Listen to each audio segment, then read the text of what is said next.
তবে আমাদের প্রধানমন্ত্রী জনাব তারেক রহমান তিনি অ্যানাউন্স করেছেন যে জিডিপির 5% শিক্ষা খাতে বাজেট উন্নীত করার তিনি তার নির্বাচনী এজেন্ডায় বলেছেন এবং সেই ব্যাপারে কাজ করার কথাও আমাদের নির্দেশ দিয়েছেন।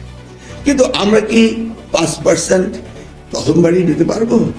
সেই ধরনের প্রজেকশন করা, সেই ধরনের প্রজেক্ট করা আমরা কি রেডি ছিলাম না আছি? তবু আমি চাইবো, যেটা আমি ভিসির সাথে চেয়ারম্যান সাহেবের সাথে কথা বললাম, যে আমি চাই যে এবারে আমরা কিছুটা এগিয়ে যাই এবং সেটা আমাদের করতে হবে। 27% of the population are young, এটা খুব সুন্দর লাগলো শুনে, কিন্তু তারা ইনস্ট্যান্ট কফির মতো ইনস্ট্যান্ট রিঅ্যাক্ট করে, ইনস্ট্যান্ট কমেন্ট করে। Am I right? তারা ডিপলি কোনো কিছু অ্যানালাইসিসও করতে চায় না, বুঝতেও চায় না, তার সক্ষমতা তারা হারিয়ে ফেলেছে। আপনি চিন্তা করে দেখেছেন এই 27% অফ দ্য ইয়ার যদি ইনস্ট্যান্ট কফির মতো ইনস্ট্যান্ট কমেন্ট করে, ইনস্ট্যান্ট বিহেভ করে, how do we go ahead and do our research?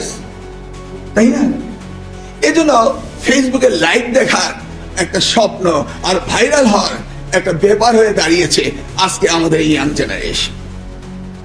এমনকি তারা ইউনিফর্ম পরেও তাদের শিক্ষক বা তাদের মন্ত্রীদের বিরুদ্ধে যে কোনো ধরনের বাজে উক্তি করতে তারা দেরি করে না।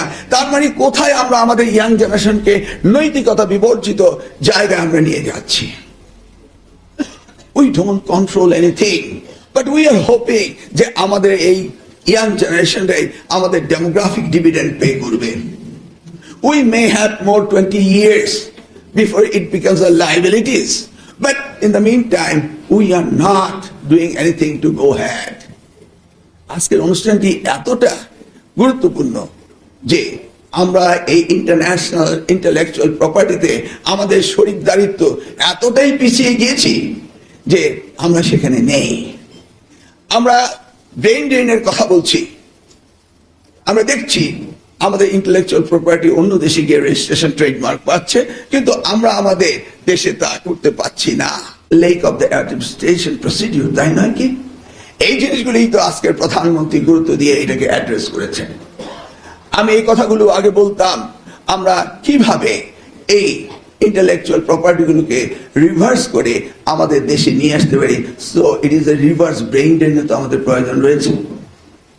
আমরা যে বাইরে পাঠিয়ে দিচ্ছি লেখাপড়া করতে, আমরা খুব সৌভাগ্যবান ছিলাম, এখনো খানিকটা আছি যে আপনারা অনেকেই ফেরত আসছে, কিন্তু আমাদের কি সেই পরিসংখ্যান রয়েছে কি পরিমাণ আমাদের ইন্টেলেকচুয়াল প্রপার্টি ব্রেইন ড্রেন হয়ে যাচ্ছে বিকজ আমাদের সরকার এবং আমাদের প্রচেষ্টার অভাব থাকার কারণে?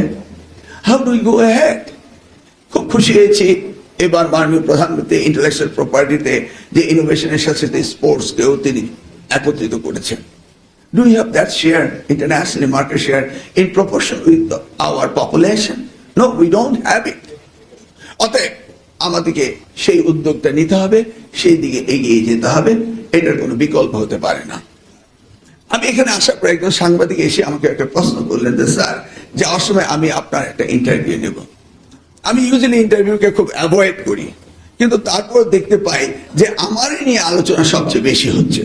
বস্তুত কিন্তু আমি আলোচনা করতে চাই না। আমি কোন বিষয়ে? বললো যে ইন্টারমিডিয়েট পরীক্ষা ডিসেম্বরে নেবেন, এইটা নিয়ে। দেখুন, ইন্টারমিডিয়েট পরীক্ষা ডিসেম্বরে নেব, আমরা কারিকুলাম সিলেবাস আমাদের সেট করতে হবে।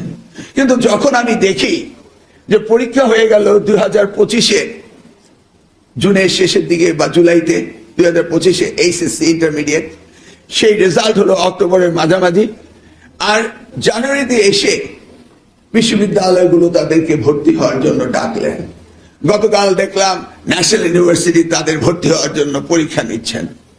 Do we have any coordination? আমাদের ডেমোগ্রাফিক ডিভিডেন্ডের কথা বলছি, এই যে নিয়ারলি 20 লাখ এসএসসি সমমানের পরীক্ষার্থী, 20 লাখ এইচএসসি সমমানের পরীক্ষার্থী, প্রত্যেকের জীবন থেকে শুধু অ্যাডমিশন টেস্ট।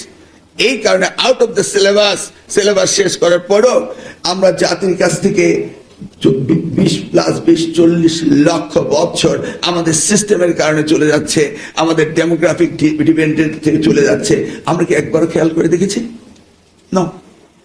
আমি ইউজিসিকে অনুরোধ করব, বিশ্ববিদ্যালয়ের সাথে বসে আপনি ইউনিফর্মলি কখন এই ছাত্র ছাত্রীদের ভর্তি করাবেন এবং কখন তারা ইন্টারমিডিয়েট শেষ করে বেরিয়ে আসবে, এই সিনক্রোনাইজ করার দায়িত্ব কি আমাদের সকলের নয়? নিশ্চয়ই আমাদের সকলের। এই বিষয়টি কিন্তু আমাদের দেখতে হবে। আমি সাংবাদিক প্রশ্নের উত্তর হয়তো কারিকুলাম সিলেবাস কখন আমরা শেষ করব এবং কখন আমরা দেব সেগুলি বলবো, কিন্তু আমরা প্রত্যেকটি ক্ষেত্রে আমরা আমাদের নিজস্ব এরিয়া থেকে কিভাবে আমাদের দেশের শিক্ষা ব্যবস্থার পরিবর্তন আনা যায়, কিভাবে এটাকে ডেভেলপ করা যায়, এই ভাবনাগুলো কি আমাদের সকলের বিষয়ে আছে না নাই? মাননীয় প্রধানমন্ত্রী একাই শিক্ষাকে গুরুত্ব দিয়ে যাচ্ছেন। আমি অত্যন্ত সৌভাগ্যবান। এই মন্ত্রণালয়ে 16 দিনের যে মন্ত্রী ছিলেন শহীদ রাষ্ট্রপতি জিয়াউর রহমান, সেই সময় আমি অ্যাডাল্টই ছিলাম, ঢাকা বিশ্ববিদ্যালয়ে ফজলুল হলে, তখন আমি ভিপি ছিলাম, ছাত্র নেতা ছিলাম, আমার বয়স কম ছিল না। আমি দেখেছি শিক্ষাকে কতটা গুরুত্ব তিনি দিয়েছিলেন এবং 16 দিনের যে পরিবর্তন তিনি শিক্ষা মন্ত্রণালয়ে নিয়ে করেছেন, আজও আমি সেগুলোর তুলনামূলক কাজ করতে পারিনি। আমার অত্যন্ত সৌভাগ্য হয়েছিল দেশমাতা সাবেক প্রধানমন্ত্রী বেগম খালেদা জিয়ার সাথে কাজ করার। আমি দেখেছি শিক্ষার প্রতি তার আনুগত্য, অনুরাগ, কত ভালোবাসা ছিল, সেটা আমি নিজে ওনার সাথে কাজ করে দেখেছি। মনে হয়েছে যেন ওনার শয়নে স্বপনে জাগরণে একমাত্র শিক্ষাই হচ্ছে দেশের জন্য করণীয়। আজকে আমি আবারও সৌভাগ্যবান যে আজকের প্রধানমন্ত্রী, যারই ওই শহীদ জিয়া বেগম খালেদা জিয়ার রক্ত যার ধমনীতে স্রোতধারায় রয়েছে, তিনি আজকে প্রধানমন্ত্রী হয়ে তিনিও দেখছি শুধু শিক্ষা শিক্ষা শিক্ষা নিয়েই কাজ করছেন। মন্ত্রিত্বের দায়িত্ব পাওয়ার পরে আমি জানি না কতবার উনি আমাকে ডেকেছেন, কত রাত্রি উনি অনিদ্র রেখেছেন শিক্ষার ভাবনাকে সামনে নিয়ে। সেই ভাবনাটা তো উনি একা করলে হবে না, সকলে এর মধ্যে থাকতে হবে আপনাদের সকলকে। আপনারা এই শিক্ষা প্রেমিক, শিক্ষা অনুরাগী, শিক্ষার দায়িত্ব নিয়েছেন, এই হাবের মালিক হয়েছেন। অতএব আপনাদের কাছে আমি আশা করব প্রত্যেকটি বিষয়ে যারা আপনারা অত্যন্ত গুরুত্ব সহকারে গভীরতার সাথে এগুলিকে বিবেচনা করেন, কারণ এগুলি আমাদের সমন্বিত দায়িত্বের পরে যে কিভাবে আমরা এই শিক্ষাগুলি নিয়ে যাব। সুযোগ পেয়েছি তাই বলেই ফেলি, আমাদের এই প্রাইভেট ইউনিভার্সিটি শিক্ষা কোন দিকে যাবে? আমি 1992 প্রাইভেট ইউনিভার্সিটি এক সম্বন্ধে জানি, তারপর 2010 এসে পরিবর্তন, 2025 কথা, সব মিলিয়ে প্রাইভেট ইউনিভার্সিটি কোন দিকে যাচ্ছে আমি ঠিক এখন বুঝে উঠতে পারছি না। এটা কি বাণিজ্যকরণ করা হবে, না এটা সত্যি এডুকেশন হাব তৈরি করা হবে, না আমরা এখান থেকে ডলার পাউন্ড স্টার্লিং বিদেশে পাঠিয়ে দেব, না বিদেশি শিক্ষা ব্যবস্থাকে এখানে নিয়ে এসে তাদের ভিত আমরা এখানে গড়ে তুলবো? আমি জানি না, শুধু প্রস্তাবের পর প্রস্তাব আসছে। তাই ইউনিভার্সিটি চেয়ারম্যান সাহেবকে বলবো, ওয়ান্স ফর অল এভার আপনি সকলকে নিয়ে সমন্বিতভাবে এই কাজগুলো করে দিবেন, যেন আমাদের শিক্ষা ব্যবস্থা যেইভাবে প্রাইভেট ইউনিভার্সিটিগুলো এগিয়ে যাচ্ছিল সেই জায়গায় যেন তারা বাধাগ্রস্ত না হয়। তারা একটা লায়ন শেয়ার স্টক হোল্ডার, তাদেরকে আমরা কখনো হায়বেলে ফেলে দিতে পারি না এবং তাদেরকে আমাদের এমন ব্যবস্থা করতে পারি না যেটা ক্ষতিগ্রস্ত হতে পারে।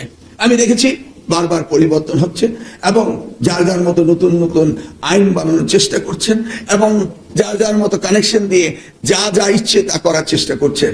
আমি আপাতত শুনতে চাচ্ছি এবং আমি চেয়ারম্যান সাহেবকে বলবো অতি শীঘ্রই invite all the stakeholders and do something forever, যে আমরা যেন আমার শিক্ষা ব্যবস্থাকে নিয়ে যেতে পারি। আমার পাবলিক বিশ্ববিদ্যালয়গুলো 57টি হয়েছে এবং হচ্ছে। আমরা প্রায় সকলেই বাইরে লেখাপড়া করে আসছি। আমরা যখন বাইরের ইউনিভার্সিটিগুলি দেখি কিভাবে এগুলি ডেভেলপ করছে, আমরা কি সেই আদলে এগুলি আমরা করতে পারি না? না শুধু আমাদের পোস্ট ক্রিয়েট করা, পজিশন ক্রিয়েট করা আর পলিটিশিয়ানদের ভাবা নেওয়ার জন্য কি বিশ্ববিদ্যালয় তৈরি হবে, না সেন্টার অফ এক্সেলেন্স হবে? এই বিষয়গুলি কি আমাদের ভাবনার প্রয়োজন নেই? আমি বলছি যে এই যে বিশ্ববিদ্যালয় আমরা বানাচ্ছি, যে আমি চাচ্ছি এই ইন্টিগ্রেটেড বিশ্ববিদ্যালয়গুলো কিভাবে উন্নত বিশ্বের আদলে হতে পারে, সেই প্রস্তাবনাগুলো আপনাদের মাঝ থেকেই আসুন। আমরা তো চেষ্টা করে যাচ্ছি। আমি দায়িত্ব পেয়েছি আপনাদের সহযোগিতা করার জন্য। এই দায়িত্ব আমি পূর্ণাঙ্গভাবে পালন করার চেষ্টা করছি এবং করব, এটা আপনাদের নিশ্চয়ই বিশ্বাস রয়েছে। এনি ডেভেলপমেন্ট আপনারা করতে চান, আমি আপনাদের সাথে থাকবো। আমি শিক্ষামন্ত্রী, আমি তো আপনাদের জন্য সরকার, তাই নয় কি?